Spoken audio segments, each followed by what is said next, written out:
өлүп калды деп аткан бала кантип силерден каттуу ошол ошол учурда балким мед персоналдар келип тиги Байжарыков эжекебиз менен кеңешип алар айтышса керек ушуга ат кой деп, Байжарыков эжекебиз ат койсо керек. Өлүктөр өлгөн, ичинен өлүп калган деп тастыктап жатышкан. Баягы издеп жүргөн балам тирүү ойдон чыгып калды. Туулган күнү 17 деп турат. Это кагаз. Сунуштамага жооп берип коңуздар. Кечирип коңуздар, жооп бере албайм. Эмне себептен Али деген ат коюлду балага? Ким койду? Ким ошол справканы алып барды соңго? Ошол сонун адамдар кантип каттады? Түшүндүм. Ар тараптуу тергелген болсо, тергөө материалында Мирбек Асанбекович деген тергөө иш материалында барбы? Ушул жерин эмне калды? Барбы? Жок, ал жерин точно так айта албайм азыркы күндө.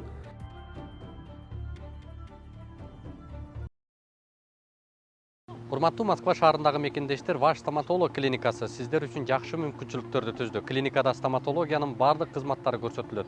Терапия, гинекология, урология бөлүмдөрү, анализ тапшыруу, УЗИ жума бою дем алышсыз саат 9-дан 21:00 чейин иштейт.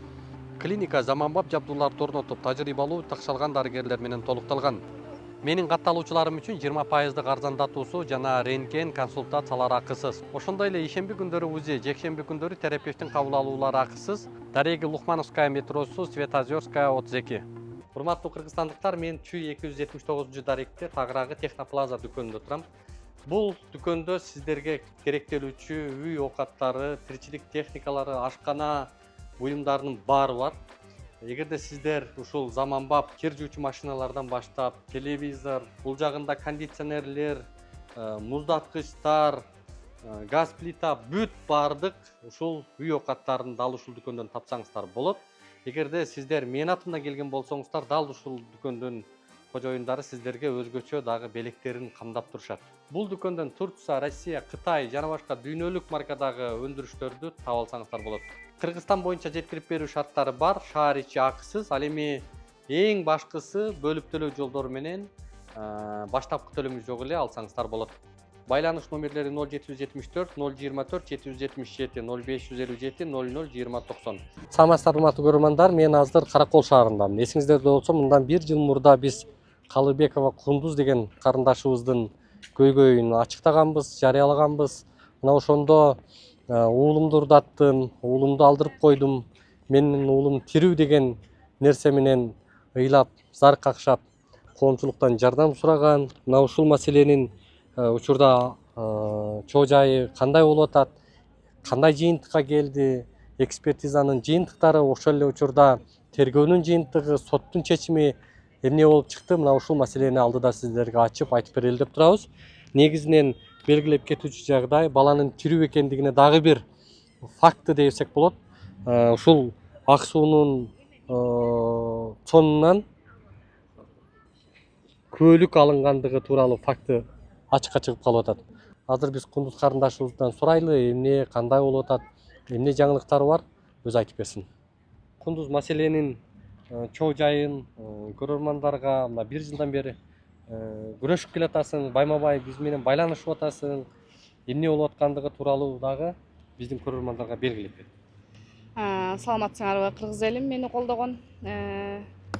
Азыркы учурда сот болуп жатат. Областтан уже сотубуз бүттү. Азыркы учурда эми Верховныйга, жогорку сотко булар жазышат деп ошону күтүп турабыз. Бала боюнча деген буга чейин эле бул фактылар чыккычакта эле сизге кайрылган эле балам тирүү деп кайрылгам, Улукбайке. Жүрөгүм сезип кайрылгам, бирок ушул сизге кайрылгандан көбүнүн бети ачылды. Сиздер аркылуу сиздерге ыраазымын. Ушулардын бетин ачып бергениңерге. Булардан деген жалаяктан да чыкты. Сизден кийин ошонун баары ачыкка чыгып атат. Анан 2024-жылы январь айында түндүктөн балам чыгып калды тирүү ойдон. Баягы издеп жүргөн балам тирүү ойдон чыгып калды. Буга чейин врачтар деген өлүктөр өлгөн, ичинен өлүп калган деп тастыктап жатышкан. Сиз барып тарткан учурда булар деген 300% таптазабыз деп көкүрөк чабатышкан туурабы. Анан мына 300% таптазанын врачтардын былыктары ушулар болуп чыгып атат да. Мен 17 сентябрь күнү төрөп атам. Реанимацияда болчум. Реанимацияда болгон учурда наркоз менен реанимацияда болгондо жолдошума караколго алып келип баланы ороп берип көмдүрүп атышат, ичин ачтырбай. 17-си көмгөндөн кийин булар деген эртеси соңго барып митирка жасатып аты жөнүн неметип атышат да. Аты жөнүн койдуруп атат. Биздин фамилиядан алыптыр, Жылкычиев Али Жеңишбекович кылып. Атын коюшуптур. 18-inde болуп туулган күнү деп балам түптүрүү аман эсен төрөлүптүр. Жана сиз тартканда журналдын баары оңдолгон эмес беле? Ошонун баары мына чыныгы жүзү мына арты ушундай экен. Бирок азыркы органдар тарабынан мага айтып атат, эч кандай митирка алынган эмес деп, жөн эле ат коюлуп калыптыр, ошибка болуп калыптыр депчи. Анан эми мындай ишке кантип ошибка болуп калат? Бул деген кишинин башы эки эмес да. Бул деген балам тирүү үчүн, роддомдон төрөлгөн үчүн, тирүү үчүн справканы алып алып соңго барды да. Ошо соңго барып анан булар ат жаздырып атышат да. Буга чейин жолдошуман дагы мен реанимацияда жатканда менин дагы анын да паспортун алыптыр.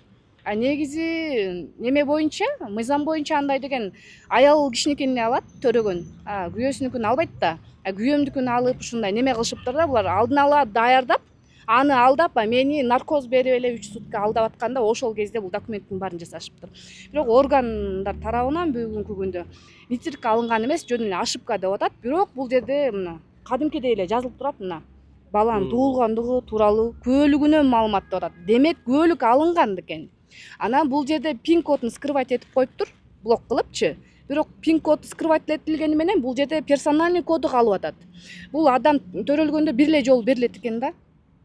Балам түптүрүү болуп жазылып турат. Туулган күнү 17-сентябрь болуп, жазырып каттатып неме митирка күбөлүк алган күнү 18-сентябрь болуп турат да. Маселе силер 17-синде төрөп атасыңар. 17-синде төрөп атам. 16-сы түнү түшүп атам. Ошондо 12ден кийин 17-сине карап атат да. 17-синде болуп жазылып атат. 17-синде мен реанимацияда жаткан учурда күйөөмө караколдон башка баланы берип атат.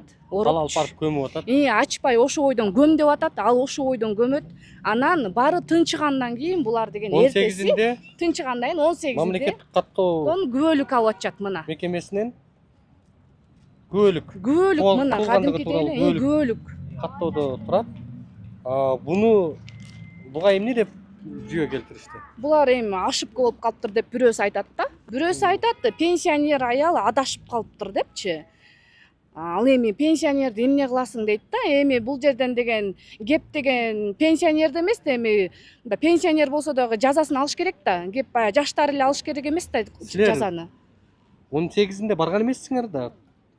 Жок, мен Күбөлүк алган. Жок, мен деген реанимацияда эчтеке билбейм. Мени укол сайыл уктатып атышат да. Күбөлүк 18-inde алынып атат. 18-inde алынып атат. Күйөөмө баланы көмдүргөндөн эртеси алдырып атат да булар. Тынчыгандан кийин өзүлөрү ичара жасап атат. Шектүү бар экен. Жолдошум айтат, Исаева Бактыгүл алыптыр. Анын паспортун, менин паспортумду.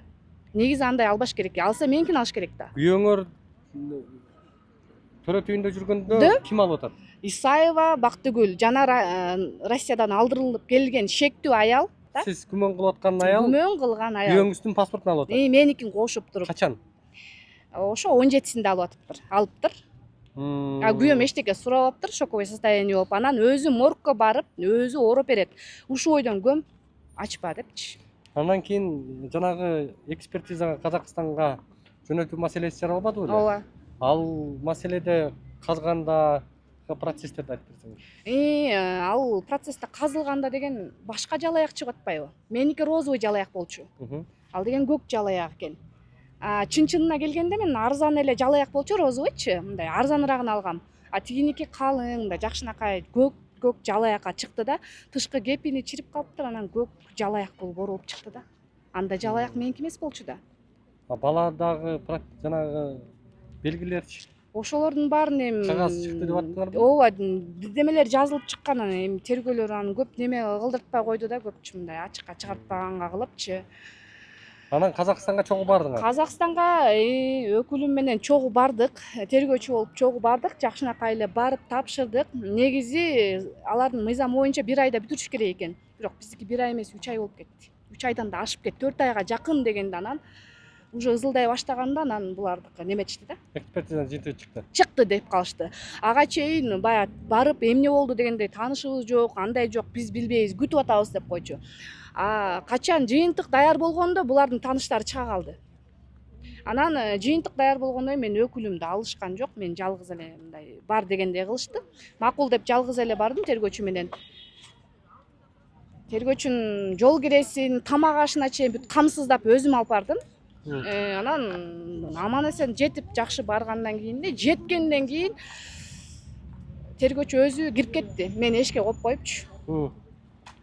Өзү бир топко жогол, анан чыкты. Мен эшикте күтүп турдум. Кирбей эле койгула, туруп тургула деди. Мен ошол жерден күмөн санап калдым.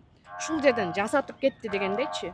Экспертизанын жыйынтыгы кандай болду? Жыйынтыгы чыкты. Михаил экөөбүздүн балабыз болуп чыгып атат. Бул жерден эми Михайлов экөөбүз ЮВ деп турат. Михайлов экөөбүздүн балабыз болгудай эми Михаилди тааныбайсыз? тааныбайм да. Эгерде күйөөмөн кан алынса, макул экөөбүздөн тең алынганда, мейли анда күйөөмдүн атын жазам деп, макул Михаилди мындай адашып калыптыр дейт элек биз. Анан жалгыз менден кан алып атып, бул каякта Михайловду жазып алышкан буларчы.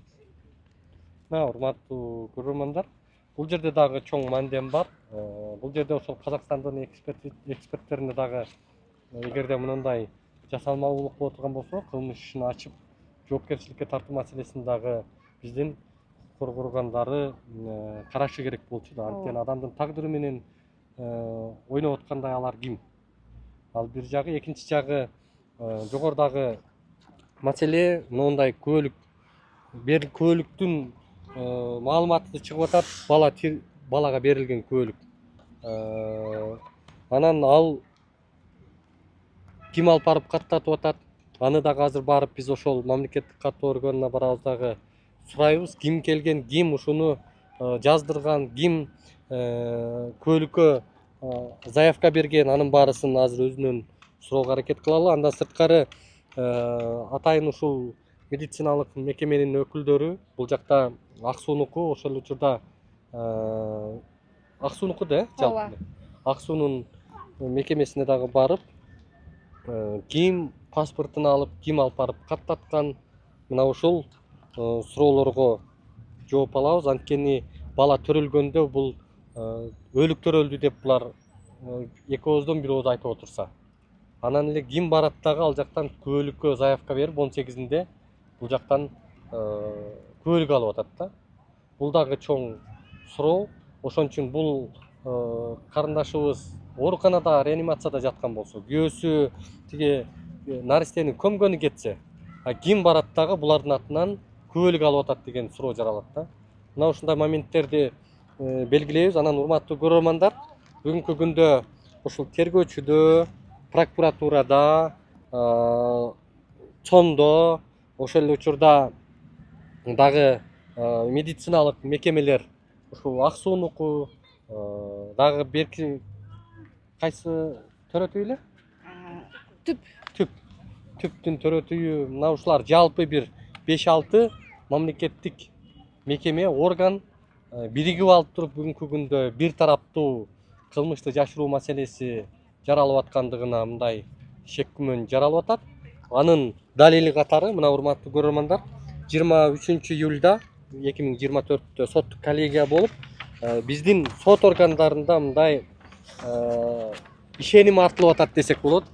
Ошол соттук коллегияда Аданбаев, Дүйшөналиев, Жобонов деген соттор абдан жакшы чечим чыгарып, тергөө чийки болгондугун, баланын өлүмүнүн себептери, ошол эле учурда экспертизанын жыйынтыктары мындай чоң суроо жаратып, мындай адилеттүү иш жүрбөгөндүгүнө негиз кылып сотту чечим чыгарып бериптир да. Бул абдан жакшы көрүнүш. Бизде сот органдары мына ушундай жапат чеккен адамдардын, укугу тепселген адамдардын, мындай сыздап аткан адамдардын кайгысын угуп, адилеттүү чечим чыгарганга бир жол ачылыптыр деп белгилесек болот.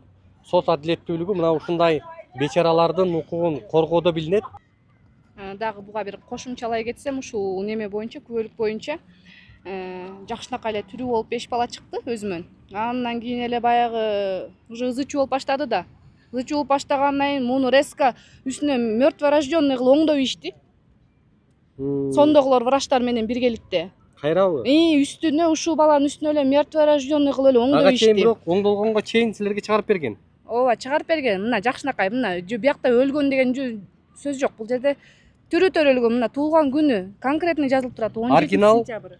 Оригинал. Копиясы болуп турат, э?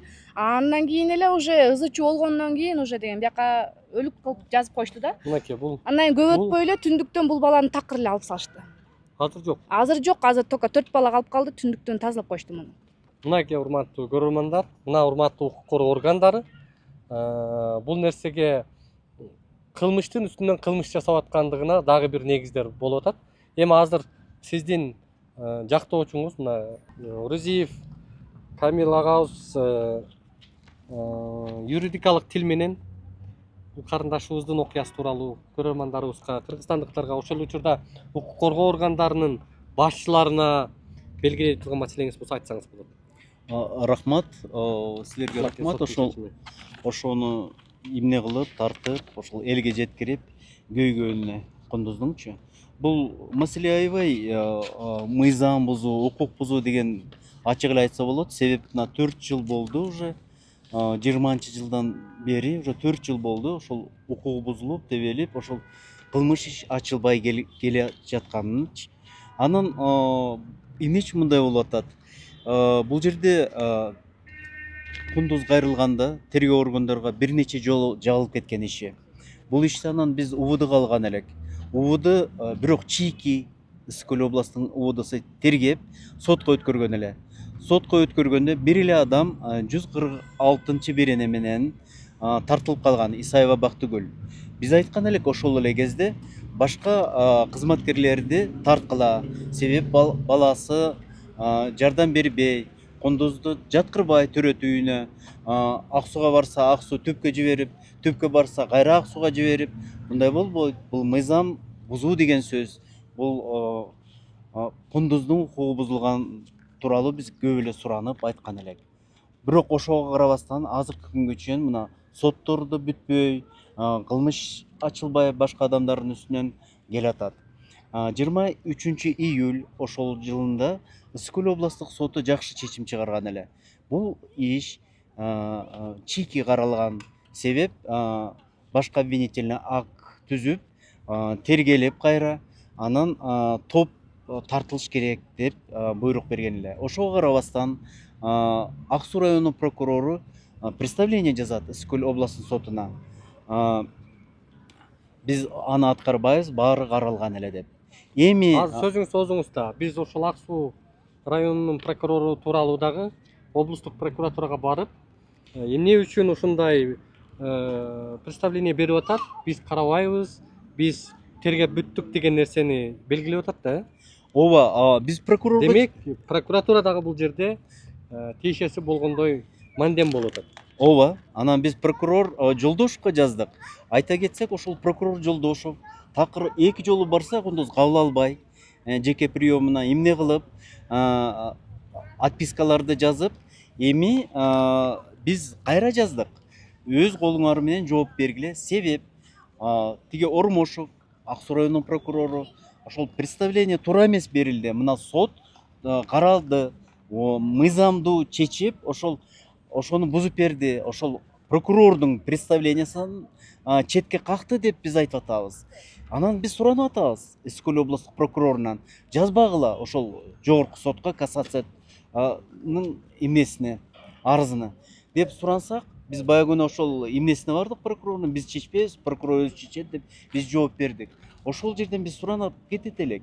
Ошол ишти кассация жөнүндө жогорку сотко жеткирбей, азыр күчүнө кирген Ысык-Көл областык чечимини аткарып берсе, кайра ошол тергөөгө жиберип, териштирип, кайра сотко жиберсе, биз жакшы болот эле. Камил аба, тергөөдө эмнелер чийки болгондугун, анан могул азыр кассациялыкка бербей эле облустук соттун чечиминде белгиленген нерселерди айтып кетсеңиз, кайсы жагдайларга көңүл бурулуш керек экенин эле.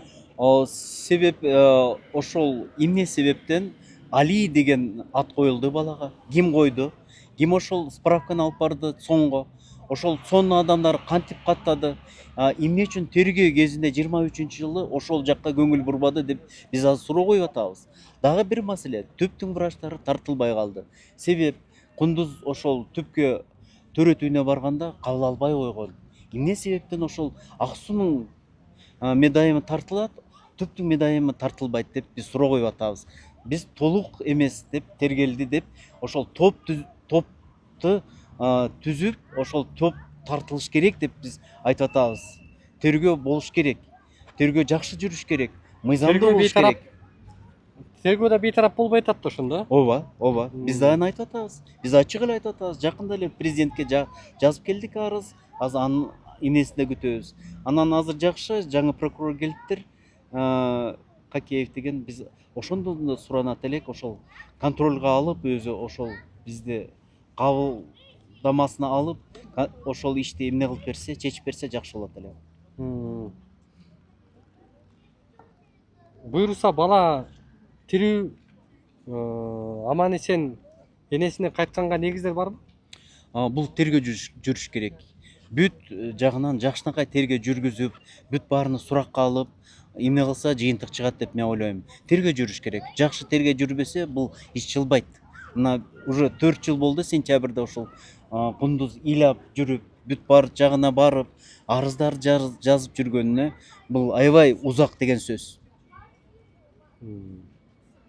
Азыр дагы бир кошумчалай кетсем, негизи мыйзам боюнча прокурорлор жабырлануучуну колдош керек экен, а булар тескеринче кылмышкерлерди колдоп, алардын үстүн мындай жапканга аракет кылып атышат да. Баары биргеликте болуп, мен бул жерде жалгыз болуп атам да. Бирок ошентсе дагы сотторго рахмат. Сотторго ыраазымын. Соттор Райондук сотко жана областтык сотторго ыраазымын, ыраазычылыгымды билдирем. Адилеттүү чечип беришти. Мафияга жетеленген жок. Жок, жетеленген жок. Айта кетсек, биз жакында жаңы акыйкатчы шайланыптыр, Руслан Бердикеев, мурда милицияда тергөөдө иштеген. Бул ишти аябай жакшы билет. Ошол жаңы акыйкатчыга да кирдик. Кундуз экөөбүз. Ошол чечип бергиле, мына биз арыз жазабыз, контролго алып бергиле депчи. Ал адам ошол прокурорго жиберди азыр кагаздарды, анан УВДнын башчысына жиберди. Биз ойлойбуз, ошол акыйкат табылат. Буга чейин эле жүрөгүм сезген. Булар бети ачыла элек, могулардын баары чыга элек деле жүрөгүм сезген. Бала тирүү. Бала тирүү экен, мен көзүм жетет, энелик сезим сезет, мындай чувством бар, баламды колума алам, аз калды деген. Кудайым буйрса, Азыр комплекстүү тергөө жүрсө, тийиштүү тараптардын баарысы суракка алынса, балага издөө жарыяланса, бул нерсе ачыкталып калышы мүмкүн да? Толук ар тараптуу жүрсө жыйынтыгы болот тергөөнүн. Ар тараптуу тергөө болбосо болбойт. Ошондой эле чөйүлө берет. Ошон үчүн прокуратурадан суранасыздар. Биз прокуратурадан сурабыз, ошол көзөмөлгө алып, ошол УВДдан кайра тергөө жүргүзүп берсе жакшы болот эле. Ар тараптуу толук. жана группа менен алышын аябай суранат элекпиз да. Бул ишке анткени жалгыз бир адамдын колунан барбайт. Ошол күнкө смендеги жанагы Дарыгерлер, родзалдагы болгон анын баары билет, эмне болгон, ошол дарыгердин баары жоопко тартылышын, жана буга шектүүлөрдүн баарынын жоопко тартылышын суранат элем. Анткени бир кишинин колунан келбейт бул нерсе. Айта кетсек, Садыр Жапаров президентибиз айткан эле, соттун чечимин аткарыш керек. Биз Ысык-Көл областтык чечими азыр күчүнө кирди. Кандай болбосо да аны аткарыш керек. Ошол чечимде бүт баары жазылган. соттун чечими бүгүн күчүнө кирип, прокуратурага жолдонуп атат. Муну аткаргыла деп. Ооба, прокуратурадан суранып атат, кайра тергөөгө. Азыр биз прокуратурага да барабыз.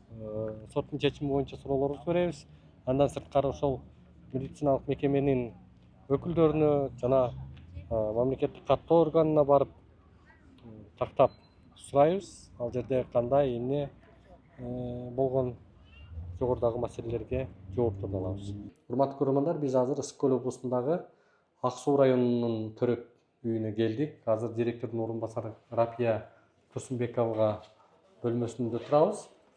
Бул жакта ушул комиссия бүгүнкү күндө ошол 20-жылы кундузду кабыл алуу процессинде кандай иштерди жүргүзгөн, ошол эле учурда бул жакта чыгып калып аткан күбөлүктү ошол калпты каттоо борборуна барганда ким алып барган, Түп районундагы дарыгерлер эмне үчүн кабыл алган эмес, жалпы эле ушул медициналык мекеменин өкүлдөрүнүн ишмердүүлүгү канчалык мыйзамдуу жүргөн, ошол учурда кандай укук бузуулар бузулган же бузулган эмес деген маселелерди караган комиссия түзүлүптүр. Азыр ошол комиссиянын курамына таанышалы, комиссияга жоопторун угалы, эмне деп кандай аракеттерди кылып атышыптыр.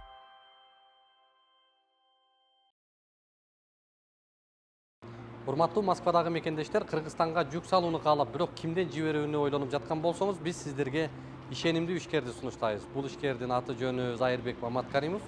12 жылдан бери иш алып барган командасы сиздин аманатка кыянаттык кылышпайт.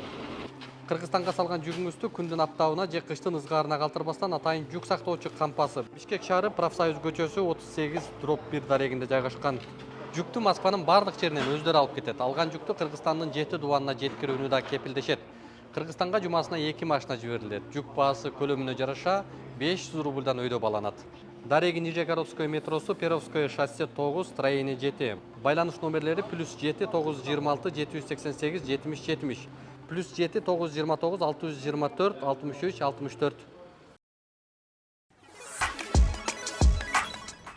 Урматтуу Москва шаарындагы мекендештер, эгерде каттооңузду жаңылоо маселеси жаралып жаткан болсо, бул багытта 10 жылдык тажрыйбасы бар Ахмат аттуу ишкерди сунуштайбыз. Ар күнү Москва шаарынан Казакстан чегара өтмөгүнө кирди чыкты кызматтарын көрсөтүп турган дал ушундай ыңгайлуу автоунаалар каттап турат. Коопсуздук талаптары сакталган ар дайым тажрыйбалуу айдоочулар сиздердин кызматта. +7 977 110 34 11. Саламатсыздарбы, уруксатпы? Уруксат болсо кирели. Саламатсыздарбы? Комиссияга түз эле келдик да, туура эле. Бул жак отуруңуз.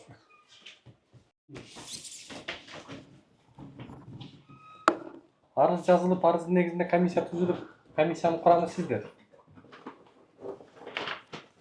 Арыз жазылганын билбейбиз. Биз комиссиянын обул ыздырафтын көрсөтүлгөн көрсөтмөсү менен приказном порядке текшергени келдик. Сиздер эмнени анықтайын деп атасыздар комиссияда? Могу жерде суроо туруп атпайбы? Мынакей, момундай деген төрөтүн ким кабыл алып, кайсыл кызматкерлер катышкандыгын ким тарабынан толтурулуп, ким тарабынан Ак Суу райондук калкты коргоо департаменттен аймактар аралык бөлүмүнө жеткирилип берилгендигин жана Калыбекованын жолдошу Акунов Жеңишбек Жылкычиевичтин паспортунун көчүрмөсүн ким кабыл алып, аныктоо зарыл. Ушуга жооп бердик. Түшүндүк. Кабыл алган акушерка жок экен. Анын кабыл алган документтерди чогулткан адамдар деген санитарка аркылуу деген ошол аймактык департаментке жеткирип берген жаздык өзүбүздүн ушул суроого толугу менен жооп бердик. Экинчи суроо Калыбекованын төрөгөнүнө мед кызматкерлердин кыймыл аракети менен тийиштүү документацияны толтуруу ички иштерлигинин ылайык туурабы такпы? Эгерде алардын кыймыл аракетинде толтурган иш кагаздарында кемчиликтер орун алгандыгы аныктала турган болсо, алардын мөөнөтү боюнча ошол көрсөтүлгөн кызматтык иликтөөнүн жыйынтыгы менен күбөлөрдүн кыймыл аракетине административдик кандай баа берүү зарыл дептир. Ошон үчүн деген биз деген чаралар, ошон үчүн биз деген анын кыймыл аракетин текшериш үчүн акушерствода кыймыл аракет деген пошаговое, алгоритм оказания помощи деген бар. Канча саатта кирди, канча убакытта подготовка жүрдү, канча көлөмдө кеткен канга канча көлөмдөгү растворлорду куйду, ал растворлордун составы эмне, толук кандуу куюлдубу же толук кандуу куюлган жокпу, кыймыл аракети так 10 мүнөттүн ичинде исправились или 2 саатка чейин созулуп кетип күнөөкөр болуп атабы деген вопроско жооп бериш үчүн история болезнь керек экен Бобурек Жорогочу. Ошон үчүн деген муну деген прокуратурадан историясын алып анан текшерсе болот экен деп сүйлөшүп атабыз. Бирок прокуратура бүт документтердин баарын изъяли. Анан бул министерстводон келген дагы неоднократно деп атпайсыңар. Баары текшерилген, ошолордо кагаз жыйынтыктары, алардын жазып кеткен заключенияси, ошолордун көрсөткөн алгоритм оказания помощи правильно или неправильно дегендин баары сотко өтүп кетиптир. Түшүнүктүү. Анан Бобурек жерде ушул 2 суроого жооп бергени келдик. 7 күндүн убакыттын ичинде көрсөтүлгөн ушул суроолорго жооп берип туруп койгула деген сураныч. Мен көзүм жеткен үчүн, балам тирүү үчүн мен ушул жерге чыгып атам.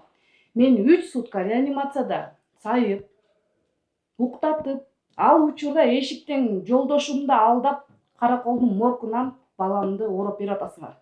Эмне үчүн өлүп калды деп эшиктин түбүндө турган күйөөгө түндө чыгып айтпайсыңар. Тергөө учурунда бирөөңөр 2-де бүткөн дейсиңер, бирөөңөр 4 жарымда бүткөн дейсиңер операция. Бирөөңөрдүн сөзүңөр чындыкка дал келбейт. Мына азыркы учурда мына мол чыгып атат түндүктөн. Учурунда биринчи бияк тартып келгенде сиз айттыңыз эле. Биз 300% таптазабыз деп. А мына эми таптаза аркаңар эмне болот? Эми муну сондон сурагыла. Биз деген Кандай сондон сурайгыла? Жок. Уксаңыз эже, Бул не перебивайте. О. Сиз билесиңер канча киши кылганыңар ошол күнү эмне болгон силер баарын билесиңер. Бала каяка түшүп, кимдин баласын күйөөмө берип койдурган силер баарын билесиңер. Ошол жерден баласын бердирип. Силер билбесеңер бул каяктан билет, соң каяктан билет мунучу. Окончательная эксгумация, это ДНК Койгулачы подтверждение. ДНК-ңарды Это силердин. все подтвердилось. Она Атайын мне вопрос кылдыңар. болот, я не понимаю. Койгулачы мына именно вопрос мол, кана мына. Туулган күнү Это 17 кагаз. деп турат. Это Кагаз, кагаз. кагаз, Это не свидетельство. Азыр эми бул жерде ушундай көп суроолор болуп атат.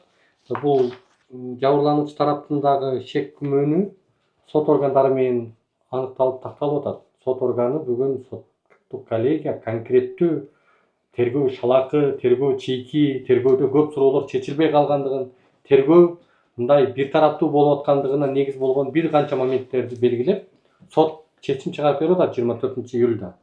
Мына жакында. Анан эми ал тергөө кайрадан кетет бул боюнча. Бирок сиздер кылмыштын үстүнө биз айтып атабыз да, кылмыштын үстүнө кылмышты жашырам деп дагы кылмыш кылбаңыздар. Бул жерде калбайт, бул маселе аягына чейин чыгат. Ошон үчүн сиздер адилеттүү баа берилип, бул келин баласын табыш керек. Баласын ошол төрөгөндөн кийин үйүнө барып, күмөн санап аткан аялдын үйүнөн баланы көрүп атат. Биз болгон документтиңерди текшердик. Силердин айткан устный сөзүңөрдү угуп отурабыз. Эмне болду эле, кантип жасадыңар эле, канча кан кетти эле айтканыңарды. Бирок силердин толук кандуу туура жасаганыңарды дагы акылыбыз жеткен жери жок. Себеби история болезнь жок болуп атпайбы? Канчада операция жасалды? Канчада операция калды? Канча Тоңго дагы сурооңуздарды берип, тоңдун мед кызматкерлери дагы, түптүн дагы кызматкерлерине маалымат алып, жыйынтыгын айтып бересиздер. Урматтуу көрөрмандар, биз Ак Суу районунун калкты тейлөө борборуна келдик. Азыр мекеменин өкүлдөрүнө ушул справкалар тууралуу жалпы эле ушул мекемеге байланышкан суроолор пайда болуп атат. Өзүнө жолугуп бир суроолорго жооп алалы. Жүрүңүздөр. Саламатсызбы? Атыбыз Улукбек. Журналистпиз. Сиздин аты жөнүңүз? Менин аты жөнүм Эгизгүл Нуржа деген, Жантаев Эгизгүл Нуржа деген болот. Азыр биринде мен да силер менен сүйлөшө алайын да. Эмне вопрос? Түшүнбөдүм, отурбайсыз. Жок, эмне вопрос турган? Айтайын да сиз. Тартып атпайсыңар силер. Можно?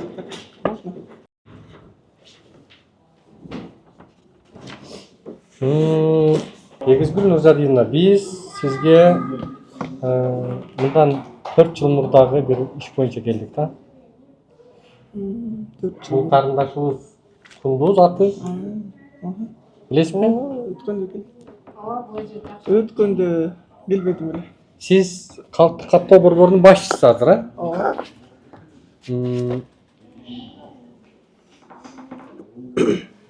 Жылкычиев Али Жеңишбекович деген бала каттоодубу сиздерде? Каттоодон өтүптүр. Перинатальная смерть деп.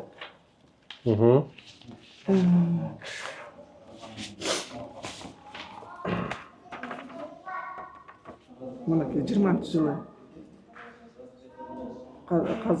перинатальная смерть өлүктөр өлүп катталып атат бизден. Көрсөк болобу?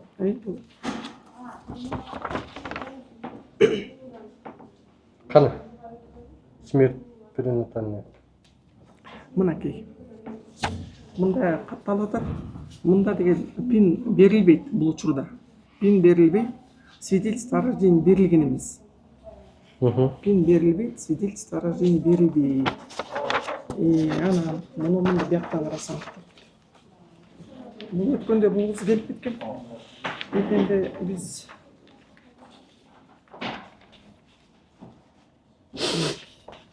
Bizde актовая запись катталып.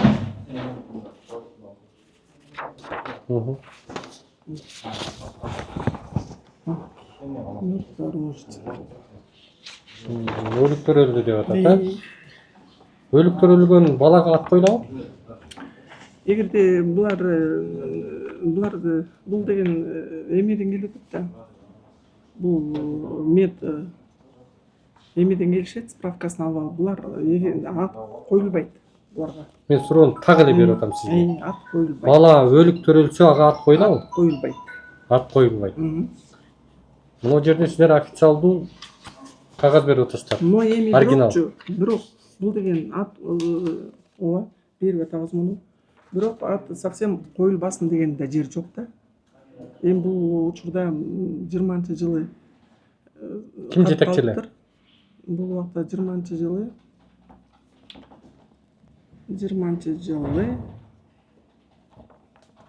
Байжарыкова эжекебиз иштептир бул боюнча, Гүлнар эжекебиз. Ал убакта 20-жылы. Эми өлүктөр өлгөн балага ат койгондугу Иман Жылдыз. Ким коюп атат муну? Жылдыз менен иштеп атабы ошондо.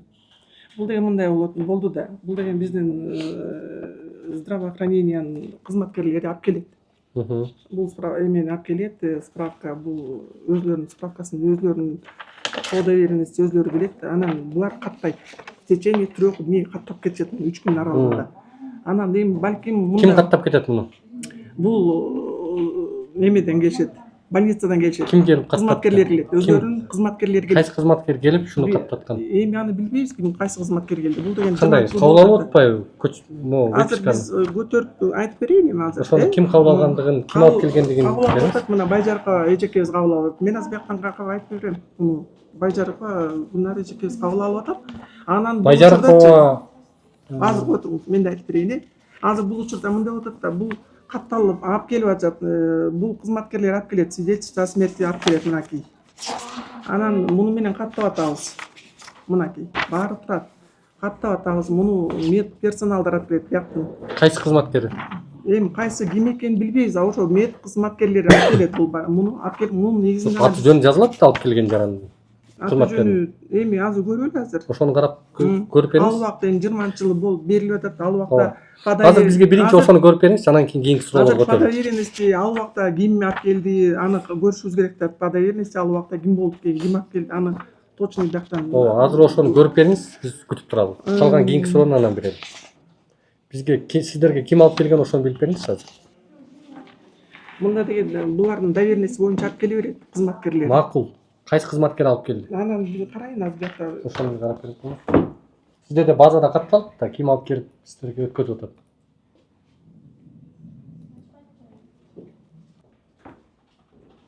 Экинчи суроо мында. Алдайерден берсин. Түндүктү ким көзөмөлдөп, кимдин колунда болот түндүк? Түндүккө булар катталды да өзлөрү. Өзлөрүнүн телефонунда болот. Мына жерде түндүктө чыгып атат. Туулгандыгы тууралуу маалымат. Жылкычиев Али Жеңишбекович. Түндүккө чыгып атат. Түндүккө чыккан себеп бул мындай болуп калды. Бул апасынын пини бар да, ОМС. Апасынын ОМС'нын аркалуу кирип калды да бул бала. Ошону менен чыгып атат. Кирип атат.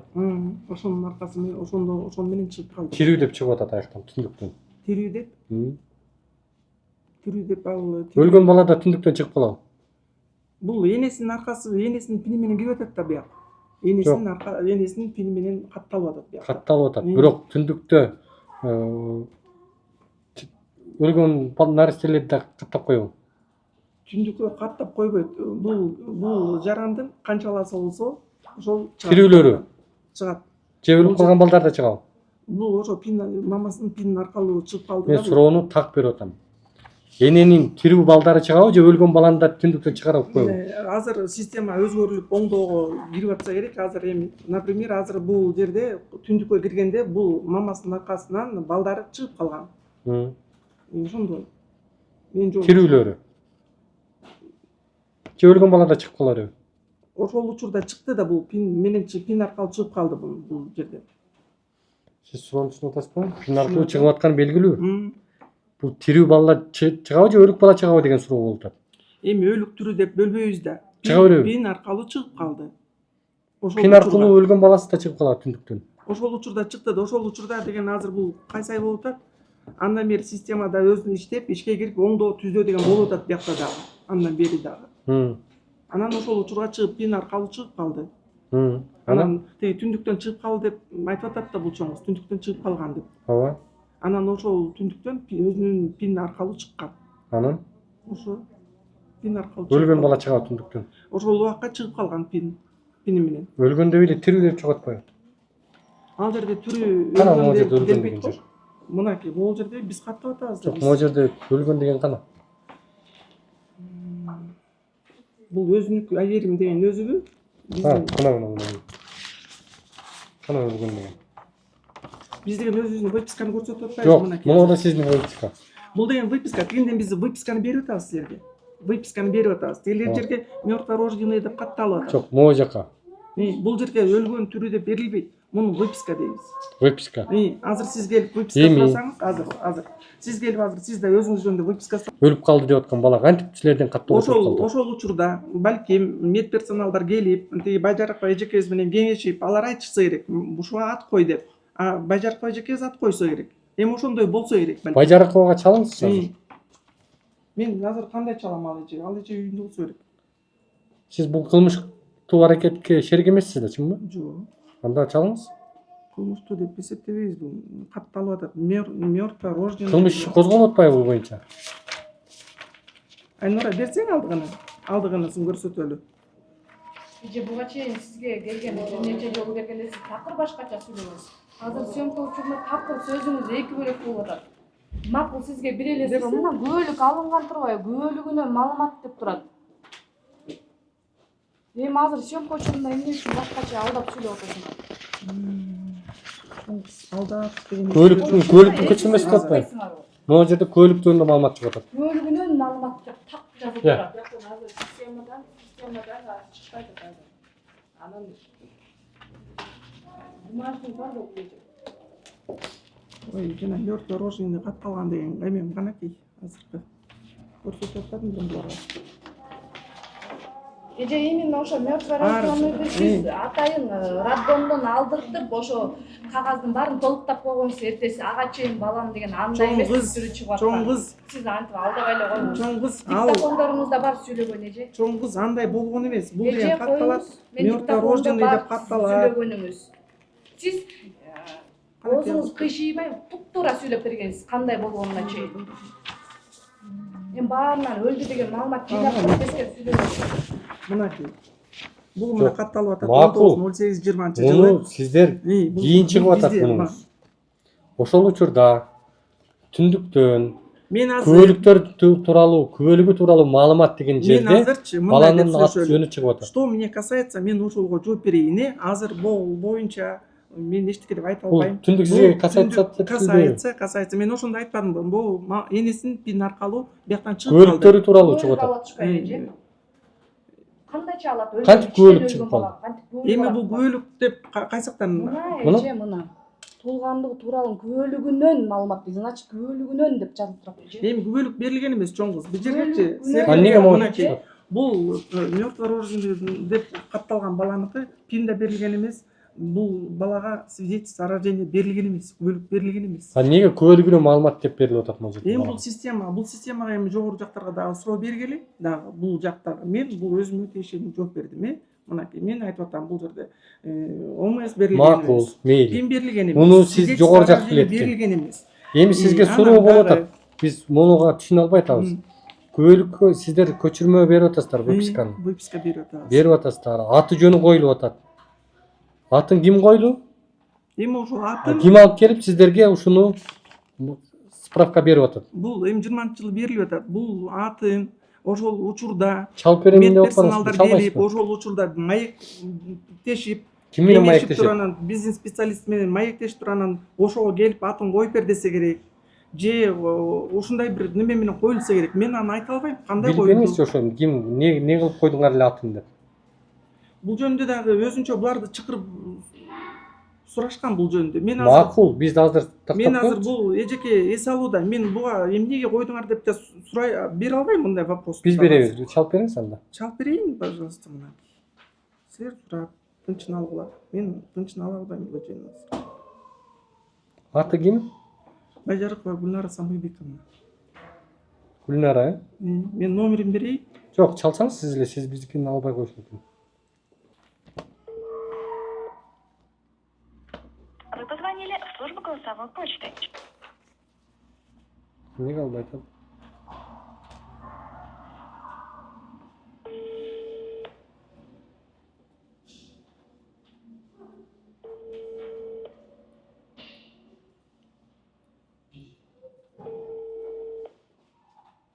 Вы позвонили в службу голосовой. Отпускага качан кеттин? Система ошо иштебей атат. Мен системаны билбейм, эмне себеп иштебей калды, кандай болуп атат азыр. Башкаларды текшерип көрүңүзчү анда. Паспорт жагыбыз. Onu неге койсоңуз азыркы? Мынакей, мында Неге көрүп коюп жок.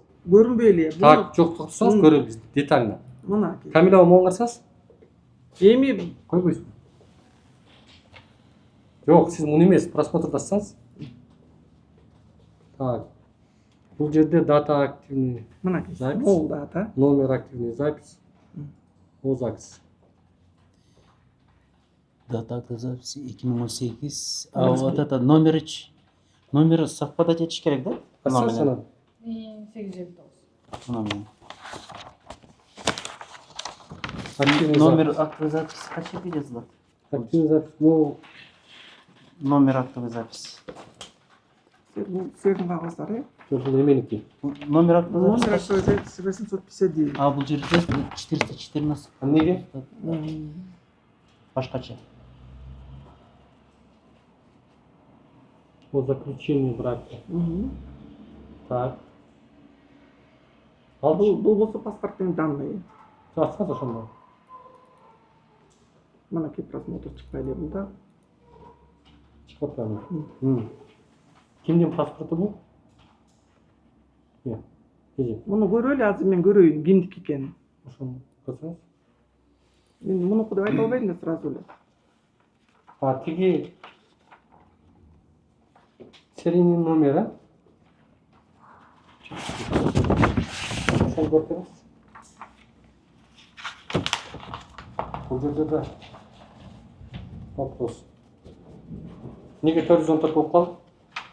Кайсы? Жанагы.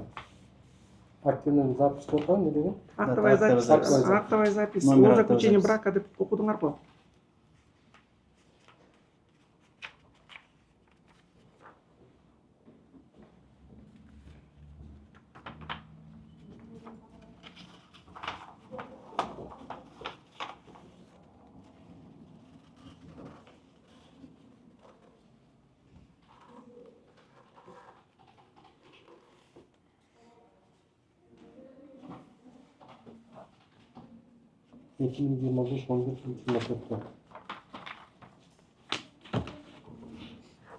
Айзат. Айзат кеттиби? Айнура, могу сериядагы номер паспорт кимге бериптир карайчы.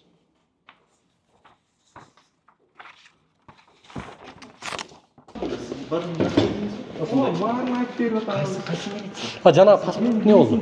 чыкты. Ким экен? Жанузаков Мирбек ошондойбу? Ким? Жанузаков Мирбек алып кетиптир. Гүлеже? Гүлеже жана паспорт. Жанузаков Мирбек алып кетиптир. Паспорт. Ким ал Жанузаков Мирбек? Жанузаков Мирбек Асанбекович. Ал ким? Жанузаков мен билбейм да ким экенин. Ким Жанузаков? Сен тааныбайсыңар өзүң. Мен тааныбайм жана. Неге тиякта ал кагаздан эмнени алып кетип атат? Жок, бул Жана серийный номери эмне кылып атат? Жанузаков келип свидетельство о смерти, о рождении алып атат да, туурабы? Ошондо коюп, атат. Ошол коюп атат. Ошол алып коюп атат да. Паспорт менен келип туруп, бул киши келип туруп. Все. А бул киши жок, смерть жазылган эмес да, туурабы? Ошондо бул киши заявитель болуп атат, смерть жазылып атат. Обязательно заявитель келиш керек да Да, өзү? с паспортом. А башка адамга бербейсиңер? Жок, паспортные данные там регистрируют. Муну неге Мирбек туруп калды ака? Эми бул келсе керек балким заявитель. Ким деген бул? Заявитель болуп келсе керек. Таң калыштуу болуп атат. Ал бул Кундуздун баласынын документинде бул фамилия эмне кылып жүрөт? Жок, Паспорт. фамилия жок да, биякта только паспортный данные менен кирди да. Жанузаков деген Мирбек чыккан жок да. Паспортный данные получил, данные деп. Эже келбейсиз, ушуга жооп берип койбойсузбу? Чыкачып билбейм анда. Жок, чыгып келе бересиз. Муну Жанузаков Мен азыр Мирбек системаны ачып карап туруп сөзбөйлү анда кайра. кайра сүйлөшөлү. Тезирээк келиңиз анда.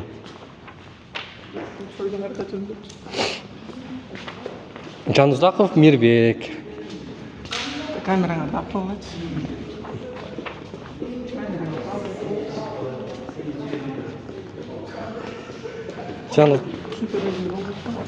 Жанузаков Мирбекти билеличи. Неге ал базада жүрөт? Эми мындай да, азыр мен ушуну айтканда 84-жылкы экен.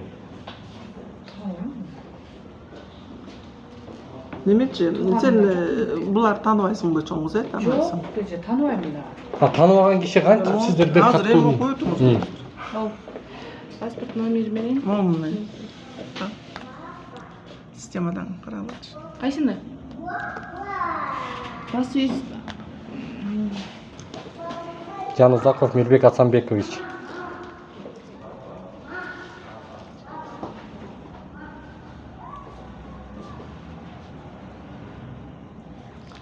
Так, а паспортная. Системага кирип турчу. Опинди киргизеличи. Опин.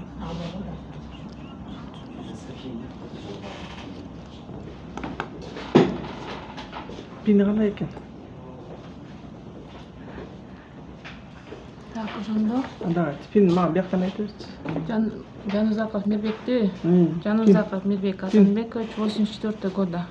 Сейчас нету, сейчас по поиск менен киргизем. 22 04. Жанузаков.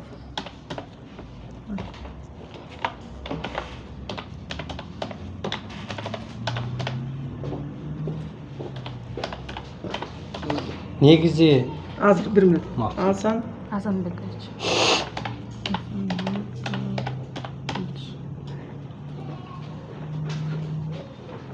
вот это, да?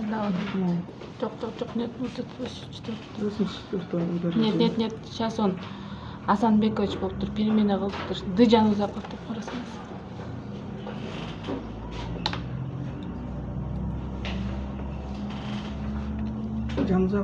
Жанузаков деп чыга берет. Вот Жамузаков болуп калган, э? Жанузаков. Жамузаков өзгөрүп кетип азыр. Жок азыр. Перемена ошо.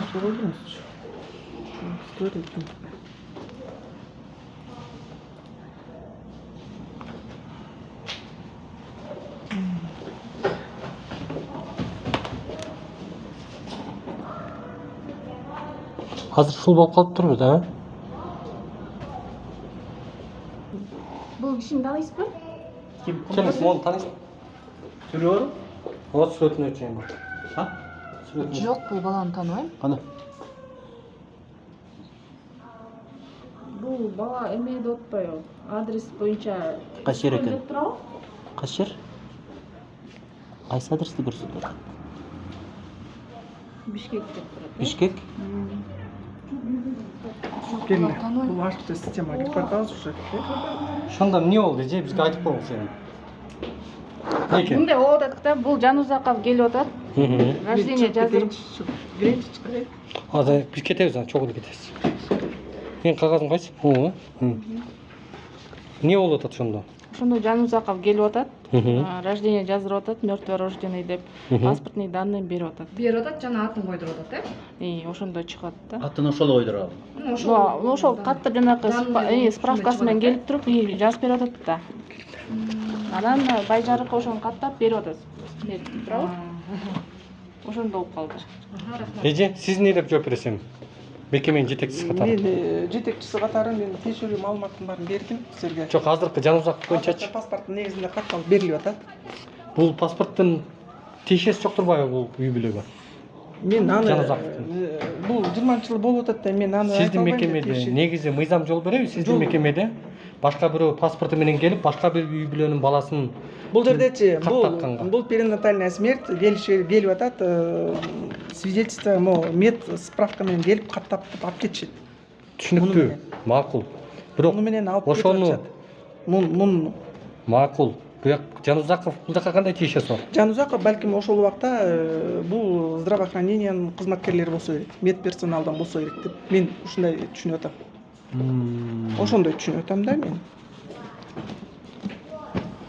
Негизи мыйзам жол береби ошого? Эми мыйзам болгону менен справканын негизинде ар бир жаран келип эле свидетельство о смертин алып кетиптир. Ким кол койгон? Кайсыны? Мына ким?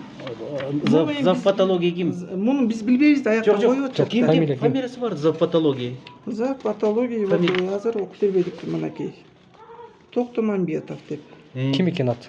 Токтомамбетов Т. Заведующий патологии отделением дейт. Токтомамбетов Т.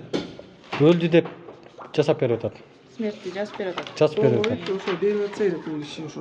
Анан бүгүн негизинде катталып атат, туурабы? Анан биз мунун негизинде Паспорттун негизинде келип туруп системага киргизип атат. Паспорттун данныйын жазып. Бак, сиз чыгып келиңиз, күтүп мен туралым. чыгып кетейин. Ал мен кайра дагы бир жолу айтып атам. Медперсонал болуп ошо. Хорошо, мен сизди күтүп турам, келип барып келе бериңиз. Эже мен түшүнүгүм боюнчачы жана роддомдон справканы алып берет да ошол киши. Столун мындайраак. Жок, мындайраак таппай столуңузду берип турам. Ошого алып келип анан ошол ат коюп атат да, туурабы? Ошонун данные калып атат да, туурабы? Ошонун данные калып атпайбы, историясы калды да. Бирок мен ал кишини тааныйм да. Ошол болот да. Эми бияктан ар бир жаран, например, биз, например, паспортный свидетельство о смерти алып келсек, биз укугубуз жок да. Ага отказ бергенде, туурабы? Анан ал катталып калды болуш керек. Бирок мыйзам боюнча төрөгөн аялдын жакындары жолдош алып келиш керек экен. Мындай түшүрүүлөргө болбойт экен, ал мыйзамда жазылган экен. Жок, эми ал болсо ошол убакытта ошондой катталып калыптыр да. Жок, негизи катталганга башка бирөө алып келсе болобу ошону? Болот. Каттап кое береби? Эми туугандар, например, үй бүлөсү аза күтүп атса, сиз анан кандай деп ойлойсуз ошону? Любой эле бирөө паспорт менен келип каттатып Туугандар кетеби? келип алып кетет. Көчөдөн келип. Тааныбайт экен да ал тууган. Эми паспорт факт то, что смерть менен жүрөт да, туурабы? Колунда смерть турат.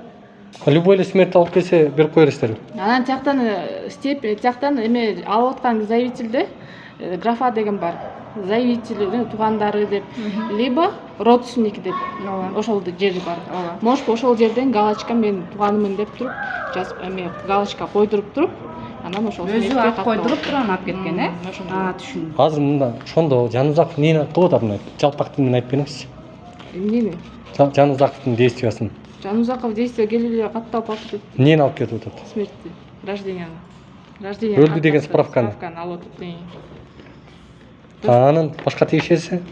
Башканын тиешеси ушу справка алып кетти, мыйзамдын уже услугасын алды кетти, туурабы?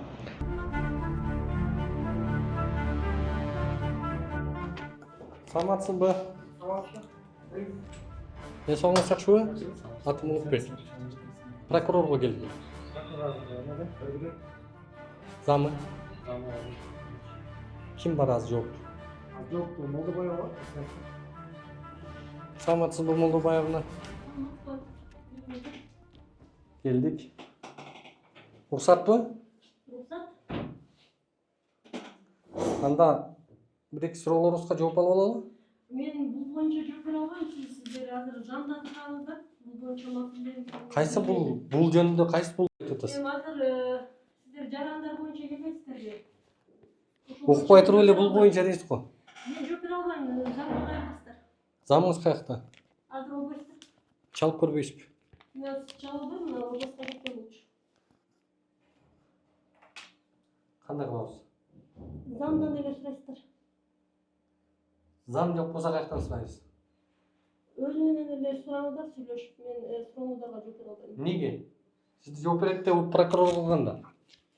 Мен мындай суроолорго жооп бере албайм. Кайсы суроо берилет мында сизге? Любой сурооңузга жооп бере албайм. Капа болбоңуздар. Жок. Жооп бере албайм. Капа болобуз, эмнеге болбойбуз? Мен жооп бере албайм. Кайсы суроолорго суроо берилет мында сизге?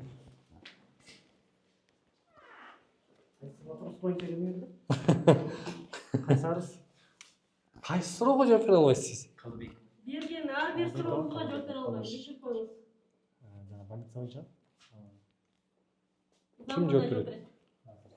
Сиз прокурорсузбу? Мен прокурордун улук жардамчысымын. Тем более улук жардамчысы болсоңуз анан кантип бул суроого жооп бере албайм дейсиз? Комментарий бере албайм, бир да суроо кечирип коюңуздар.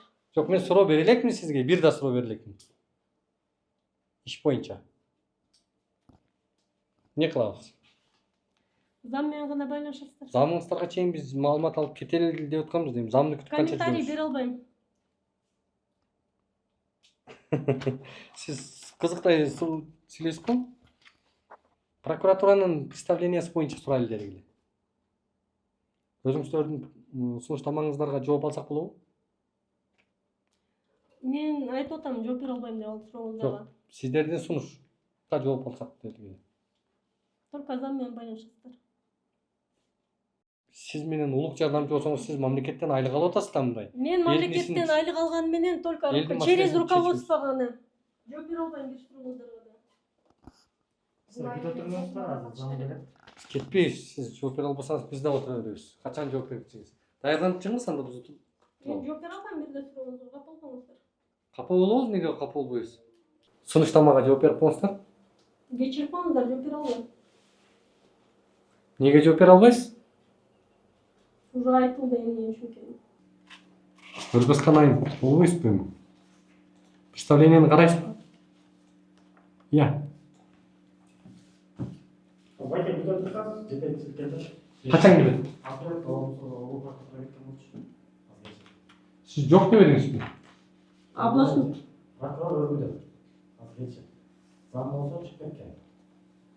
Эмнеге чыгып кетти?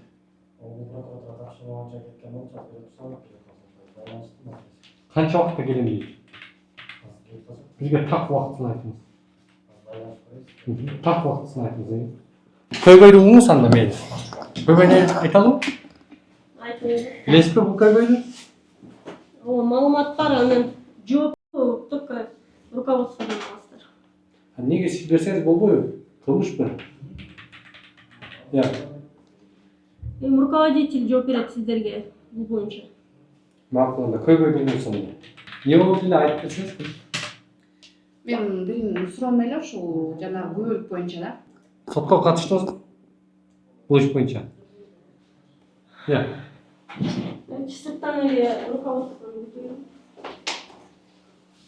Неге анча мындай бул жерде күмөн жаратып аткан маселе болуп атабы?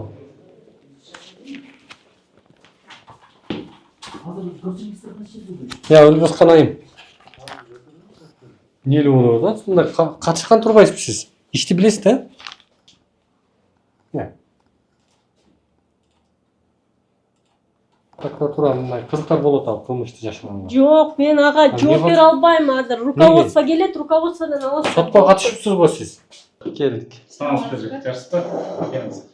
Жакка өтүп албайсызбы? Жок, бул эми баягы тартип бар эрежеси Макул.